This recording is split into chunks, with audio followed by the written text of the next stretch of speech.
sudah nyaman tempat duduknya? Udah. Berarti bisa kita mulai ya? Bisa. Bismillahirrahmanirrahim.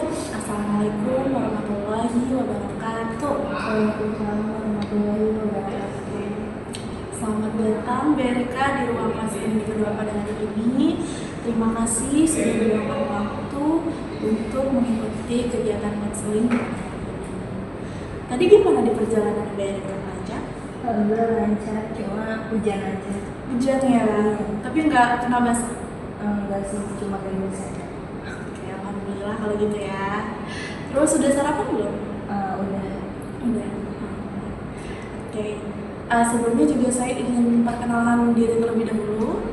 Nama saya Amalia Nabila dan di sini saya sebagai konselor Mbak Erika pada hari ini. Salam kenal ya Mbak Erika. Salam juga Bu. Sebelumnya Mbak Erika sudah pernah mengikuti kegiatan konseling belum? Belum pernah. Belum pernah ya. Iya. Berarti ini baru pertama kali Mbak Erika mengikuti kegiatan konseling. Saya cukup terharu karena menjadi konselor pertama bagi Mbak Erika. Mudah-mudahan kegiatan kita lancar pada hari ini. Oke.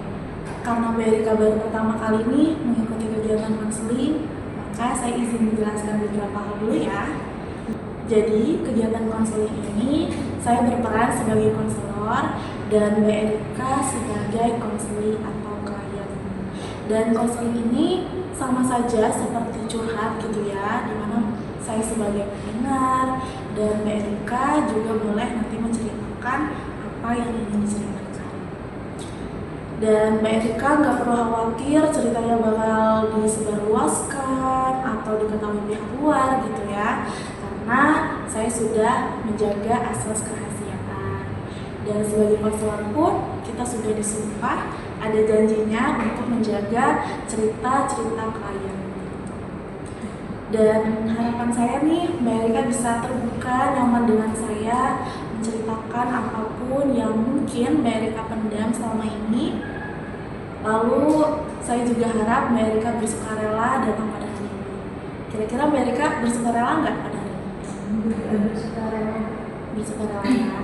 Alhamdulillah. Oke. Dari yang sudah saya jelaskan, kira-kira ada yang mau ditanyakan atau udah dipahami? Udah cukup. Cukup ya. Sebelum kita masuk ke kegiatan inti nih, kita relax dulu biar sama-sama nyaman ketika Mbak Erika cerita. Oke?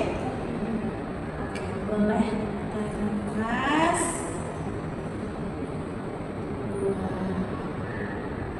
Tarik nafas.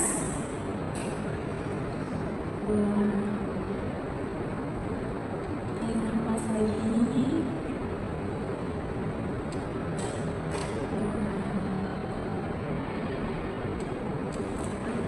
Kalau Mbak Erika sudah relax, sudah nyaman, boleh langsung cerita. Jadi saya tuh akhir-akhir ini ya Bu kayak merasa apa ya kurang oke gitu, karena kayak capek sama apa ya sama keadaan sekarang, ditambah saya tuh ngajar juga gitu.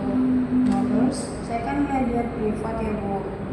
Nah terus pokoknya saya tuh capek gitu loh. Sebenarnya enggak sih, fun-fun aja, cuman capek karena kayak saya tuh ngajar anak SMA yang emang dia tuh matematika dasarnya itu kayak kurang gitu loh. Yang maksudnya kayak dia pelajaran-pelajaran data kayak gitu kayak kurang banget gitu. Nah terus waktu awal itu emang ibunya sempat cerita ke saya kalau emang dia itu matematika dasarnya susah gitu kan. Nah terus diajarin aja pokoknya matematika dasar kayak gitu. Nah terus abis itu akhirnya saya kan ya udahlah saya ngajarin dia tuh Bu ya. Saya ngajarin dia udah berjalan hampir 4-5 bulan gitu ya. Saya tuh merasa kayak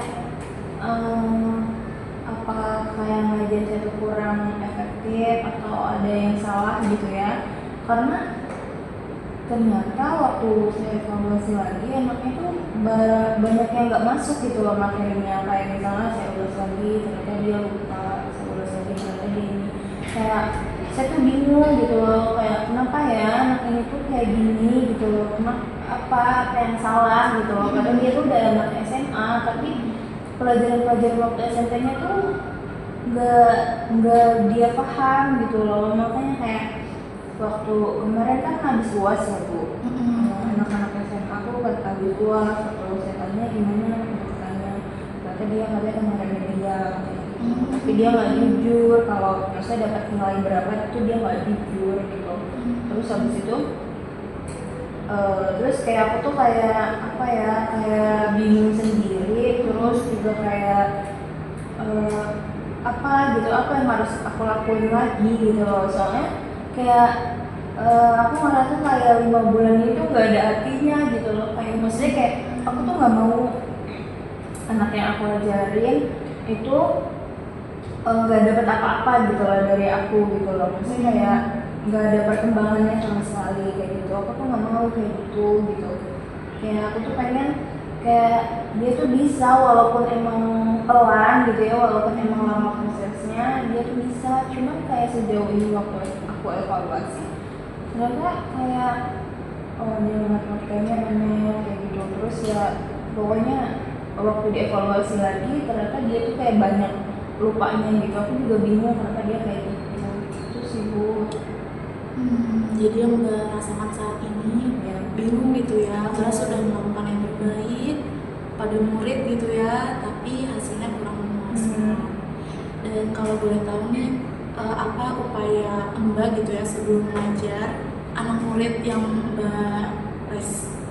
Oh iya, jadi itu kalau aku tuh sistem ngajarnya gini Bu. Jadi kayak misalnya sebelum aku mulai ngajar gitu ya, aku tuh selalu asesmen dulu gitu kan, kayak pemahaman anak ini tuh di sejauh mana gitu kan, dengan kasih latihan-latihan soal yang memang itu tuh basic gitu loh, basic banget gitu. Misalnya ternyata waktu dia ngisi gitu ya, ternyata emang dia tuh belum paham gitu ya, belum benar-benar paham soal itu. Nah nanti itu tuh yang akan dijadikan bahan materi buat misalnya buat bahan ajar 1 bulan ke depan kayak gitu. Nah kan itu kan sesuai asesmen ya Bu. Jadi ya aku tuh ngasih sesuai kebutuhan dia gitu loh, sesuai materi-materi emang dia tuh belum paham di bidangnya kayak gitu. Nah terus kalau misalnya cara ngajarnya itu metode-metodenya tuh udah beragam banget, dari yang kayak aku tuh nggak mau yang kayak terlalu banyak materi, jadi kadang aku tuh selipin game. Terus soal-soalnya itu aku bikin kayak apa sih, kayak game edukatif gitu, kayak pakai web kayak gitu, nanti dia main game sambil ngisi soal kayak gitu. Terus juga pokoknya banyak game-game yang emang aku buat secara digital gitu ya, pakai Canva atau enggak yang kayak main aku bikin sendiri gitu, game kayak gitu. Nah terus nanti di akhir tuh biasanya aku evaluasi anak ini pemahamannya udah sejauh mana dengan aku ngasih soal yang sama gitu loh, kayak waktu asesmen kayak gitu, apakah emang dia udah paham atau belum sama soal itu, atau masih sama kayak gitu. Nah nanti udah kayak gitu aku kasih laporan pembelajarannya gitu ya, dari hasil evaluasi itu aku kasih laporan pembelajarannya ke orang tua muridnya kayak gitu. Jadi ya udah bikin sampai situ sih Bu untuk cara-cara ngajarnya kayak gitu. Berarti yang sudah melakukan kan banyak banget ya, mulai dari di asesmen dulu anaknya gitu kan, untuk dilihat nih seberapa jauh pemahaman dia, baru nanti Mbak juga memberikan materi yang sesuai dengan pemahaman dia. Tapi di akhir tadi kurang memuaskan karena sudah 4 bulan sampai 5 bulan ini di les gitu ya, tapi dia masih remedial. Kira-kira Mbak Erika pernah nggak sih ngobrolin sama dia gitu, apa alasan dia kurang memahami atau mungkin yang bikin dia kesusahan memahami materinya gitu? udah pernah ya Bu, berapa sering banget kita tuh habis ngajar gitu ya. Ya kita tuh cerita-cerita gitu ya, habis ngajar misalnya beres ngajar kita tuh cerita ya hampir 15 sampai 30 menit mungkin ya.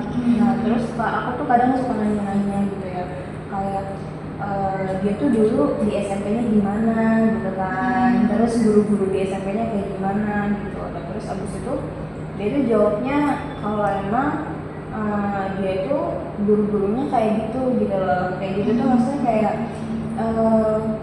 ngajarnya ya udah namanya juga di sekolah ya Bu, kadang tuh guru kan nggak bisa paham ya maksudnya kayak mana sih anak murid yang bisa atau nggak bisa gitu kan. Jadi kayak ya udah yang penting guru tuh ngajar gitu loh, nggak tahu anaknya tuh bisa udah paham atau belum, nanti lanjut ke materi selanjutnya kayak gitu. Nah terus ngajar namanya juga SMP negeri dan emang itu tuh lumayan pelosok gitu ya Bu, jadi kayak ya emang dia tuh nggak dapet apa ya, nggak dapet ini yang apa ya, yang bagus gitu loh. Emang gurunya kadang kayak ya udah ngajar gitu loh, belum tentu anaknya paham atau enggak kayak gitu. Nah terus abis itu tiap kali aku tanya kenapa kok kamu kalau udah diajarin terus besoknya lupa gitu loh, kamu tuh sering lupa gitu, aku bilang kayak gitu. Terus dia jawabnya, iya kadang nggak fokus pertama itu karena dia tuh mudah ke distract ya Bu. Jadi misalnya ada apa ya, misalnya temennya datang nih ya, kan kita lesnya tuh malam ya, misalnya temennya datang nyamper dia gitu, dia tuh kadang suka misalnya sadarnya lagi les dulu kayak gitu. Nah dari udah bilang kayak gitu dia tuh kadang masih kayak bengong gitu, kenapa ayo fokus dulu, ya udah nggak fokus gitu, fokusnya buyar. Itu pertama dia tuh emang susah fokus gitu loh, pertama susah fokus, kedua fokusnya gampang buyar kalau ada sesuatu yang terdistract gitu, entah orang ngobrol di sekitar kita atau apa kayak gitu. Terus ketiga tuh dia emang kayak begitu dikasih tahu sekali dia tuh paham gitu ya, tapi nanti waktu kita evaluasi minggu depan lagi, kita coba ulas lagi, dia tuh lupa gitu loh. Jadi emang cepet nangkep tapi gampang lupa gitu, anaknya kayak gitu. Berarti ada faktor eksternal juga ya kenapa dia masih belum memahami, dan mungkin dari pengalaman dia gitu ya sejak belajar, karena sistem guru di sana peduli gak peduli gitu ya, yang penting ngajar, gak tahu nih anak muridnya mungkin ada yang pemahamannya belum nyampe, itu gak terlalu dipedulikan gitu, sehingga mungkin anak murid Mbak merasa perlu beradaptasi lagi gitu ya. Iya kayak gitu.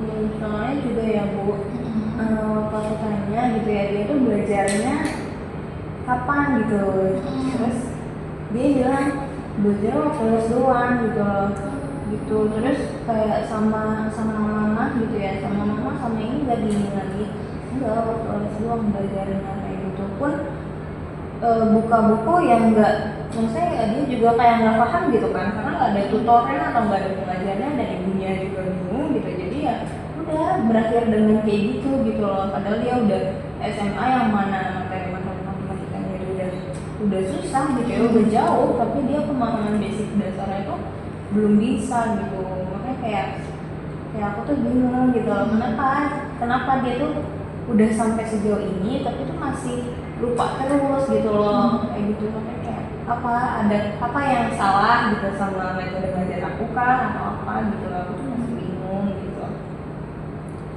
Berarti yang Mbak rasakan sekarang ini kayak Mbak mempertanyakan gitu ya, apakah metode Mbak mungkin salah atau mungkin apa yang membuat dia masih gak paham gitu kan. Ketika Mbak tahu nih murid Mbak menceritakan kayak gitu, respon Mbak itu gimana?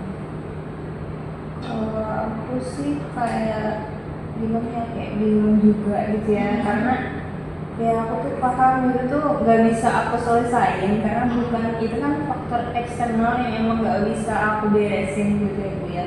Kayak maksudnya kayak di luar jangkauan aku, di luar kendali aku juga gitu kan. Jadi kayak aku tuh cuma mau maksimalin apa yang aku bisa aja gitu. Lebih dari itu ya kayak ya udah aku nggak bisa apa-apa gitu. Aku cuma mau apa ya, aku cuma mau urus yang ada di kendali aku dengan kayak aku ngajar dengan mungkin cari metode yang mungkin relevan gitu ya, yang sesuai dengan pengajaran dia kayak gitu. Aku sih pengennya kayak gitu ya Bu. Iya. Kalau dari yang saya dengar dari cerita Mbak ini, kan sudah banyak nih metode yang Mbak lakukan, riset, asesmen dan sebagainya gitu ya.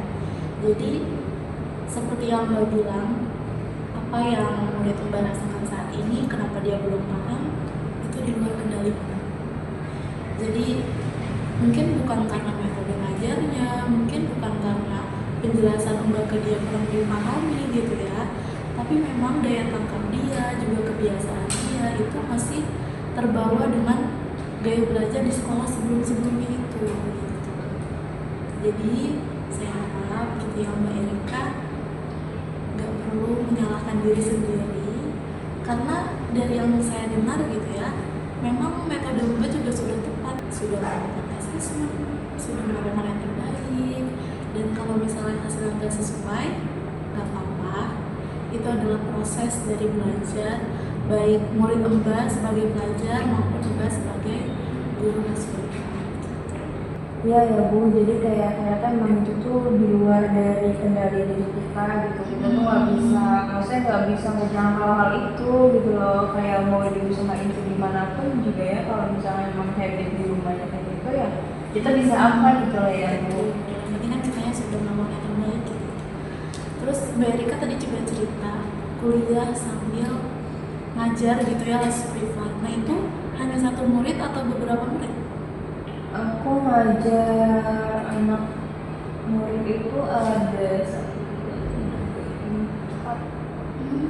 empat anak Ibu. Banyak ya? Iya, ada 4 anak. Soalnya emang mereka tuh apa ya, backgroundnya beda-beda gitu ya. Jadi iya, backgroundnya beda-beda anaknya. Ada yang anak SMP, ada yang anak SMA, ada yang SD juga kayak gitu. Jadi aku sesuaiin metode belajarnya sama anak-anaknya kayak gitu. Berarti kan ada 4 orang anak nih. Nah dari keempat-empatnya ini kira-kira ada lagi nggak kesulitan yang Mbak rasakan gitu selama ngajar? Ada Bu, jadi ada ya Bu satu anak gitu ya yang memang aku lesi. Aku kan gini ya Bu sistem ngajarnya. Aku tuh punya sistem sendiri gitu ya. Aku kan pengajar, jadi kan aku nggak bisa. Maksudnya kayak aku tuh bawa sistem sendiri, bawa metode sendiri, gimana cara ngajar dan dan sistem pembayaran Bu gitu ya.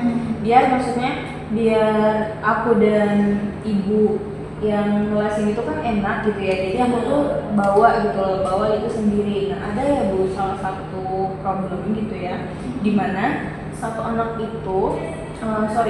orang tuanya itu, jadi dia tuh mau ininya sendiri gitu loh, mau apa sih kayak mau bawa sistem sendiri gitu, dan aku tuh harus ngikutin itu kayak gitu, dari sistem pembayarannya, terus sistem ngajarnya.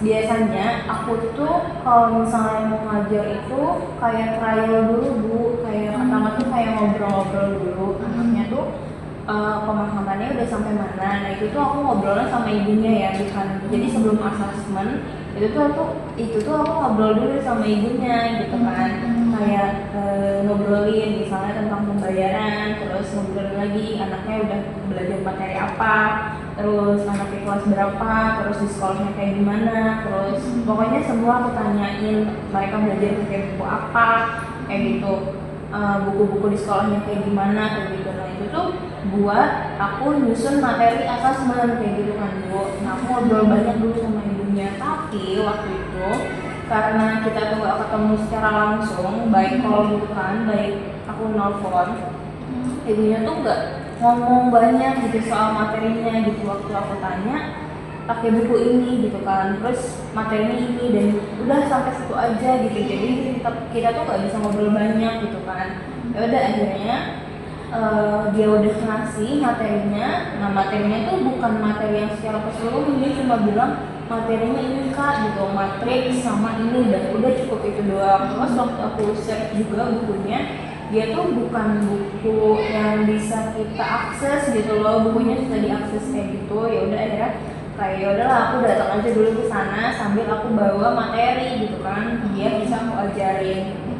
Nah waktu hari pertama itu tuh kayak aku tuh kaget ya bu, anaknya tuh kayak tiba-tiba dia tuh minta nomor aku kan baru datang ketemu anaknya terus langsung ngajar gitu kan, terus dia langsung minta nomor aku, terus dia langsung kayak itu udah aku kirimin soal-soal, terus kayak aku bingung maksudnya kayak soal apa gitu, terus dia bilang kalau itu tuh soal yang emang mau dibahas hari itu. Terus kayak aku kayak aneh gitu ya, kayak maksudnya ya kan ini mau dibahas hari ini katanya gitu. Terus aku tuh bingung kan, daripada aku ngomong saya kayak kenapa dia tuh gak ngirim soal ini tuh waktu kemarin gitu loh, biar bisa aku persiapin materinya gitu kan.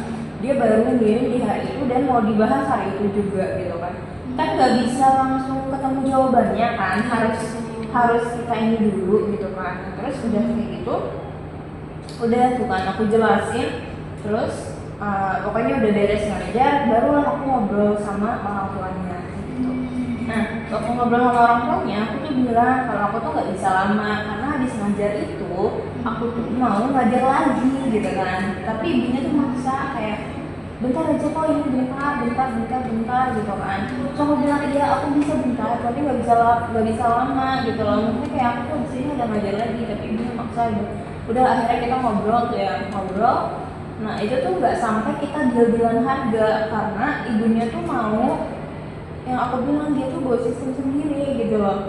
Dia bilang biasanya aku kan kasih harga sekian gitu kan, untuk 1 jam biasanya aku tuh kasih harga segitu gitu loh. Nah itu tuh disesuaikan sama sama kesulitan materinya gitu loh, aku bilang kayak gitu. Nah biasanya aku tuh ngajar perhitungannya tiap 1 jam. Kenapa aku pakainya 1 jam? Biar kalau misalnya dia dalam 1 bulan itu dia nggak masuk gitu kan, aku bisa langsung motong harganya gitu loh, kayak gitu. Nah terus abis itu kata ibunya tuh bilang gini, biasanya si Aisyah, kan namanya Aisyah ya bu, biasanya si Aisyah ini kalau belajar tuh sistemnya 1 sesi katanya kayak gitu, bukan 1 jam kayak gitu.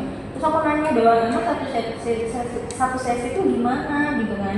Terus dia bilang kalau 1 sesi itu ya sampai dia benar-benar paham bisa 1,5 jam atau 2 jam, jadi nggak ditentuin sama waktu tapi sesi gitu kan, sampai dia benar-benar paham dan anaknya nggak ada nanya-nanya lagi dan itu tuh beres sesinya gitu kan. Terus kayak aku langsung bilang gitu kan, kalau aku tuh nggak bisa main sesi gitu kan. Kalau aku main sesi yang ada anak-anak yang aku ajar itu terbengkalai gitu kan, aku bilang seperti itu. Tapi ibunya tuh masih ngotot mau minta 1 sesi gitu. Terus setelah itu ibunya tuh kayak minta harga, dan harganya waktu aku keluarin harga segitu ibunya bilang wah itu kemahalan katanya kayak gitu kan. Terus habis itu intinya kayak nggak cocok gitu lah, dia tuh kayak pengen aku tuh ngikutin sistem yang dia bikin gitu kan, sedangkan kan kayak aku tuh bingung, kayak aku tuh gak bisa ngikutin ini gitu karena aku tuh emang kalau ngajarnya tuh kayak gini, sistemnya kayak gini, pembayarannya kayak gini gitu kan. Terus dari situ kita nggak sampai sesi deal-dealan ya, aku langsung pulang karena aku juga harus ngajar selanjutnya gitu kan. Nah terus di besokannya lagi gitu ya, ibunya tuh nelfon gitu, gimana mbak segala macem kayak gini, tapi dia tuh masih kekeh gitu loh kalau harganya tuh mau ditawar gitu loh, harganya dikurangin gitu kan, dinego. Terus aku bilang bisa sih dinego kata aku, paling di harga segini. Tapi ibunya tuh masih kayak kurang puas gitu dengan harga yang aku kasih gitu kan. Terus habis itu dia masih kekeh sama sistem gitu segala macam, karena aku udah merasa gak nyaman. Akhirnya aku bilang kalau kayaknya aku udah gak bisa lanjutin gitu loh, karena kayak kalau dilanjutin pun akunya tuh kayak apa ya, kayak males gitu loh, kayak karena ibunya tuh kayak gitu kan. Terus abis itu udah kayak gitu, karena aku udah bilang aku nggak bisa lanjut, tapi dia tuh masih kekeh nelfonin aku, masih kekeh bantuin Aisyah, masih kekeh tolong iniin soal ini, pokoknya yang kayak problematik dan terus nelfonin aku gitu ya Bu ya, ngeganggu, maksudnya ngeganggu yang kayak, karena ya Bu waktu itu juga sampai dia tuh nelfonin aku subuh gitu, dia nelfonin aku, terus dia bilang bantuin ini ya Mbak, cuma sebentar katanya kayak gitu, terus ngasih soal suruh aku jelasin, itu tuh di luar jam kerja aku, terus aku juga kayak gitu kan, kok ini malah aku yang ruwet gitu, aku yang pusing, padahal maksudnya kayak aku tuh pusing karena aku tuh kayak harus ngebagi waktu nugas buat kuliah, ditambah aku tuh harus prepare buat ngajar juga gitu loh, makanya aku tuh pusing kayak gimana sih ini maunya apa gitu loh, kayak ini maunya apa ya, aku udah bilang aku udahan gak bisa juga dia masih kekeh nelfonin aku, masih kekeh ngechat aku kayak gitu, kayak ya makanya aku kesel gitu loh. Udah akhirnya sampai akhirnya waktu itu aku bilang kayak aku tuh udah susah buat pahamin materinya gitu ya, baru si ibunya tuh bilang baru si ibunya tuh gak ngechat aku lagi gitu.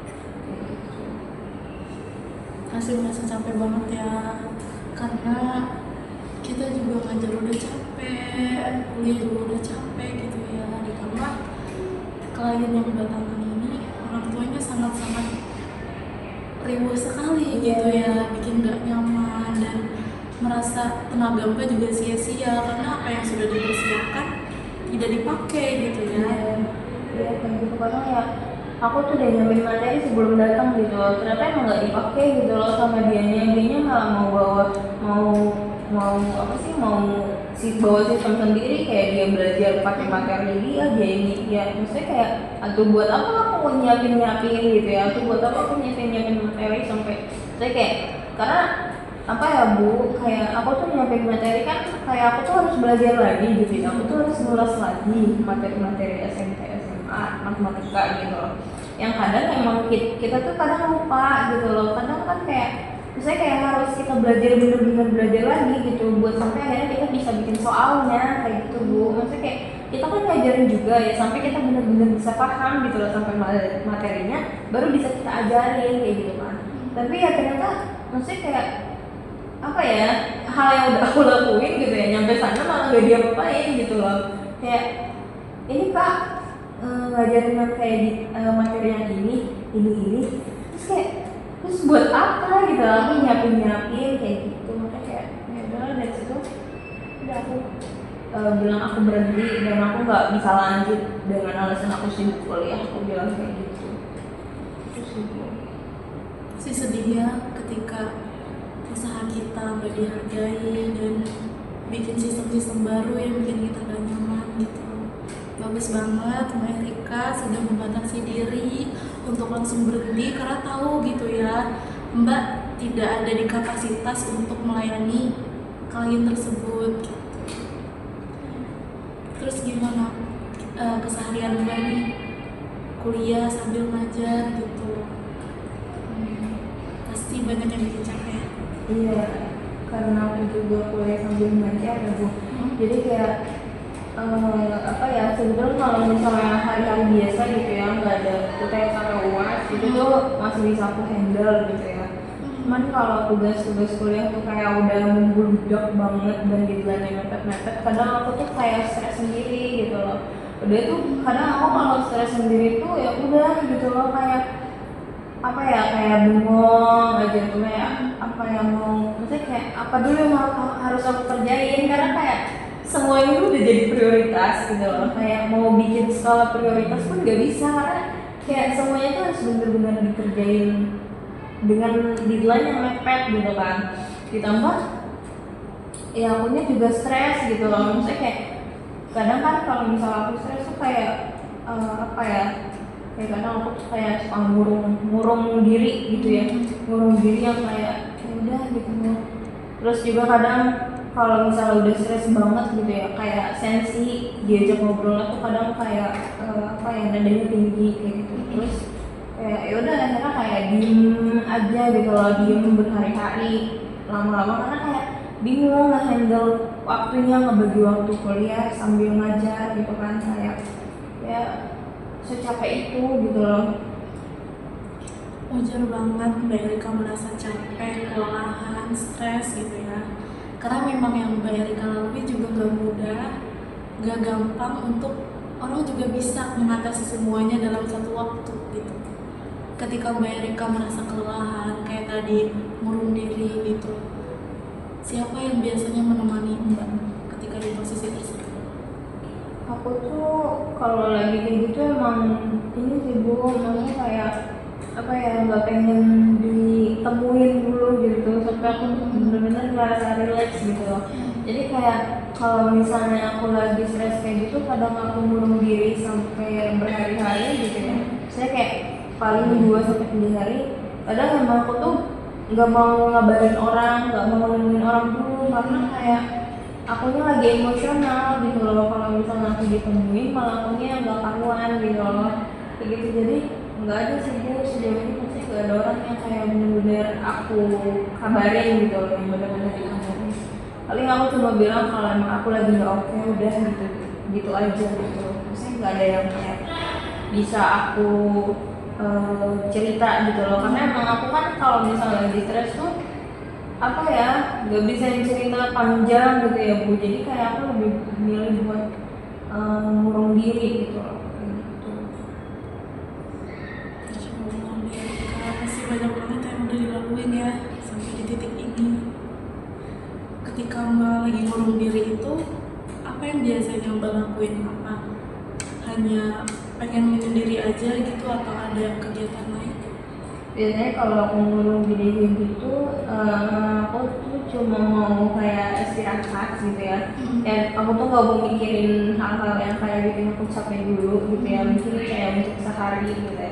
Aku kayak mau ya mau me time, mau pergi dulu gitu ya. Misalnya entah aku mau pergi main atau aku mau beli sesuatu supaya aku ngerasa kayak apa ya, aku tuh ini lagi gitu, aku tuh bisa semangat lagi gitu. Maksudnya kayak aku tuh punya alasan buat ngelaluin jalan hari esok gitu ya. Aku tuh kayak punya alasan, kayak aku tuh masih pengen beli sesuatu loh, aku tuh masih punya wishlist loh, aku tuh masih ini. Dan biasanya aku tuh kayak entah aku pergi keluar beli makan sendiri kayak gitu, entah aku kayak makan di luar, entah aku pergi jalan-jalan kayak gitu. Ya memang kayak bikin aku tuh ngerasa kayak apa ya, ya aku tuh masih punya banyak wishlist dan aku masih punya alasan buat aku tuh terus bertahan gitu loh. Gitu. Biasanya aku kayak gitu sih Bu. Berarti ketika Mbak lagi di kondisi yang terpuruk pun, lagi nggak pengen ngapa-ngapain, tapi Mbak masih punya rasa ingin tetap bertahan gitu ya, dengan checklist wishlist yang udah di list gitu kan, pasti itu menjadi alasan yang cukup bagi Mbak juga untuk bertahan gitu.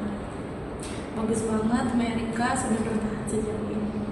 Kira-kira dari pihak keluarga gitu ya, melihat kondisi Mbak yang kuliah sambil ngajar gitu ya kan pasti capek banget, kira-kira mereka support Mbak atau gimana? Sebetulnya alasan aku ngajar gitu ya Bu, alasan aku ngajar itu ya karena aku capek gitu sama kondisi rumah. Dan kalau dibilang support sih bisa dibilang iya, bisa dibilang enggak, karena kayak kalau misalnya aku capek gitu, aku tuh nggak mau ada di rumah. Karena kalau aku ada di rumah, aku tuh makin capek sama kondisi rumah, sama orang-orang di rumah kayak gitu. Dan alasan aku ngajar juga karena aku nggak mau terus-terusan ada di rumah gitu loh. Aku tuh mau keluar gitu loh dari rumah. Aku tuh nggak mau, aku tuh harus punya kegiatan biar aku tuh kayak ngerasa aku tuh lebih berarti di luar gitu daripada aku di rumah kayak gitu. Kalau ya bahasa kasarnya mah kalau bisa dibilang pelarian, mungkin pelarian ya. Karena kayak aku tuh nggak mau itu untuk aku ada berlama-lama di rumah gitu ya. karena apa ya, maksudnya kayak tiap kali aku libur gitu ya, libur semester kuliah, aku tuh selalu dan harus punya kegiatan selain di rumah. Karena kalau misalnya aku di rumah, aku tuh lebih banyak berantem gitu sama mama gitu, lebih banyak berantem sama mama. Karena ya entah karena beda pendapat, entah karena emang nggak cocok gitu ya, entah apa gitu ya. Emang kadang kalau aku di rumah tuh kayak aku tuh stres gitu loh. Di rumah tuh kayak banyak ikut aku, banyak yang nggak tahu kondisi aku, karena mereka tuh dibilang nggak peduli juga ya nggak peduli gitu ya. Saya kayak mau kondisi aku kayak gimana pun ya nggak peduli gitu loh, nggak pedulinya ya sama sekali nggak nanya, sama sekali ya ini kayak gitu. Aku merasa kayak gitu, jadi kayak ya aku di rumah tuh ya karena aku nggak mau gitu loh, dan aku juga nggak sedih support itu gitu loh.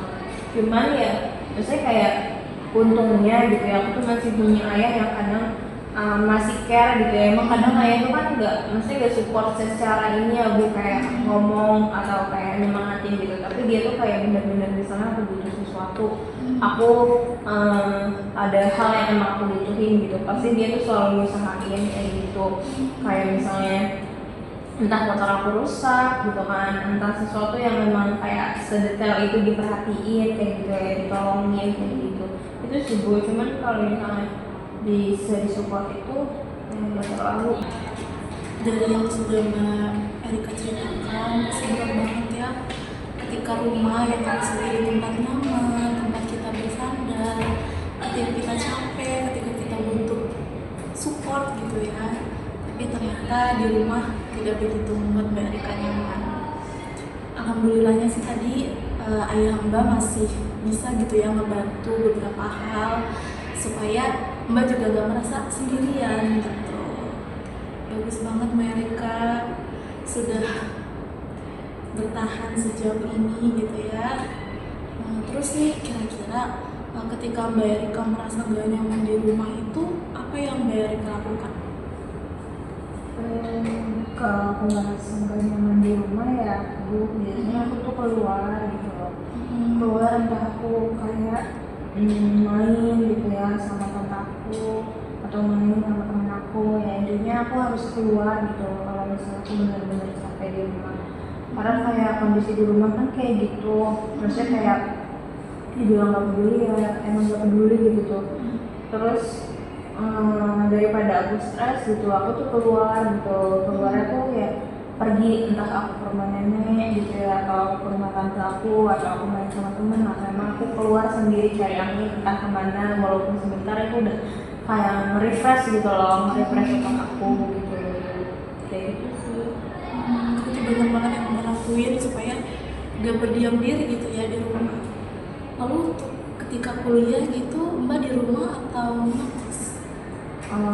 Untuk kuliah sih sekarang aku sambil ngekos ya bu, jadi kayak ya kayak selama ngekos ini aku ngerasa kayak aku lebih fun gitu ya, aku lebih kayak bisa nge-expressin diri gitu ya, aku lebih bisa lebih menerima diri semenjak aku di kos gitu loh. Misalnya kayak dengan di kos ini tuh ngebuat aku ngerasa aku kayak bisa jadi diri aku sendiri gitu loh selama di kos ini. Kayak ya aku happy aja sama aku di kos gitu. Berarti solusi yang Mbak jalani sekarang gitu ya, karena rumah udah bikin gak nyaman, ya udah nih Mbak tinggal di kos, dan itu bikin diri Mbak merasa lebih fun, lebih nyaman gitu ya. Alhamdulillah kalau Mbak sudah menemukan solusi dari apa yang Mbak rasain, karena kondisi rumah kan juga di luar kendali kita ya.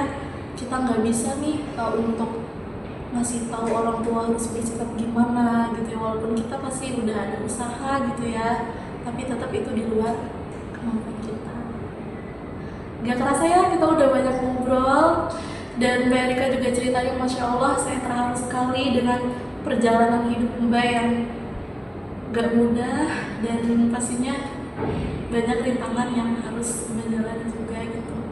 Makasih banyak Mbak Erika sudah percaya dengan saya menjadi konselor. Dan sebelum sesi kita berakhir, saya akan merangkum dulu apa yang sudah Mbak ceritakan. Jadi di awal tadi Mbak menceritakan ada murid yang sudah Mbak lakukan gitu ya, asesmen juga metode mengajarnya sudah disesuaikan dengan muridnya, tapi di akhir muridnya kurang memuaskan karena dia remedial dan masih terpaku gitu ya dengan gaya belajar di sekolahnya. Mbak merasa bingung dan menyalahkan diri sendiri juga, tapi di akhir tadi Mbak juga sadar bahwa itu adalah di luar batas Mbak gitu ya sebagai guru les privat gitu. Lalu yang kedua juga tadi Mbak menceritakan ada orang tua dari murid yang bikin gak nyaman, bikin sistem sendiri dan kurang menghargai Mbak gitu ya. Alhamdulillahnya juga tadi Mbak sudah membatasi diri, langsung tidak bekerja sama lagi dengan orang tersebut. Jadi Mbak Erika ini udah bagus banget membatasi diri untuk hal-hal yang mungkin di luar kapasitas diri Mbak. Mbak juga menceritakan gimana kondisi di rumah, kurang ada support dari orang tua gitu ya. Dan Mbak juga solusinya adalah ngekos tadi, karena di kosan itu bikin diri Mbak lebih nyaman, lebih happy gitu ya. Oke. Alhamdulillah selesai. Saya ingin mengapresiasi sekali lagi Mbak Erika karena sudah berani menceritakan hal-hal yang mungkin sulit untuk dibicarakan dengan orang lain gitu ya. Sekali lagi terima kasih Mbak Erika, dan kita akhiri sesi konseling hari ini. Gimana perasaannya? Alhamdulillah, aku merasa lebih lega sih Bu, karena kayak aku bisa ngerti dan aku bisa sadar kayak ya semua kan kalau bukan dari kendali diri kita ya kita nggak bisa apa-apa gitu. Makasih ya Mbak Erika. Kita akhiri. Wassalamualaikum warahmatullahi wabarakatuh. Waalaikumsalam warahmatullahi wabarakatuh.